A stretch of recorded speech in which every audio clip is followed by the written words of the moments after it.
ఇప్పటికీ ఏటీఎం సెంటర్ల వద్ద కిలోమీటర్ల కొద్దీ లైను, బ్యాంకుల్లో నో క్యాష్ బోర్డులు. ప్రధాని కోరిన 50 రోజుల గడువు ముగుస్తున్నా ప్రజల చేతికి పైసలు మాత్రం అందడం లేదు. డిసెంబర్ 30 నుండి పూర్తి కష్టాలు తొలగిపోతాయిలే అని భరోసాతో ఉన్న దేశ ప్రజలకు తాజాగా reserve bank of India shocking news చెప్పింది. ఈ నెల 30 తర్వాత కూడా నగదు విత్డ్రాపై ఆంక్షలు యథావిధిగా కొనసాగుతాయని రిజర్వ్ బ్యాంకు తాజా ప్రకటనలో వెల్లడి చేసింది. సరిపడా నోట్లు అందుబాటులోకి లేకుండా నగదు విత్డ్రాపై ఉన్న పరిమితులు ఎత్తేస్తే ప్రజలు మరిన్ని ఇబ్బందులు ఎదుర్కోవాల్సి వస్తుందని రిజర్వ్ బ్యాంక్ అధికారులు ఇప్పుడు తమ అసమర్థతకు కొత్త భాష్యం చెప్తున్నారు. ఇప్పుడు వారానికి 24,000 వరకు నగదు డ్రా చేసుకునే అవకాశం ఉన్నా బ్యాంకుల వద్ద సరిపడా నగదు లేకపోవడంతో అది ఎక్కడా అమలు కావడం లేదు. దీంతో మరీ లేదనకుండా ఉన్నంతలో సర్దుతున్నాయి. ఈ సమయంలో ఆంక్షలు ఎత్తివేయడం వల్ల మరిన్ని ఇబ్బందులు కొని తెచ్చుకున్నట్టవుతుందని ఆర్బీఐ అధికారులు అంతర్గత అంచనాల్లో ఉన్నారు.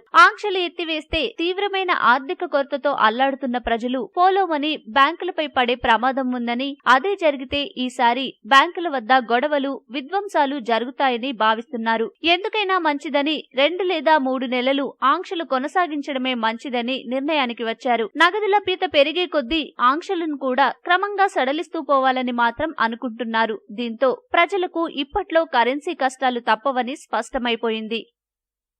ఈ వీడియో మీకు నచ్చితే లైక్ చేయండి, అందరికీ షేర్ చేయండి, కానీ సబ్స్క్రైబ్ చేయడం మాత్రం మర్చిపోకండి.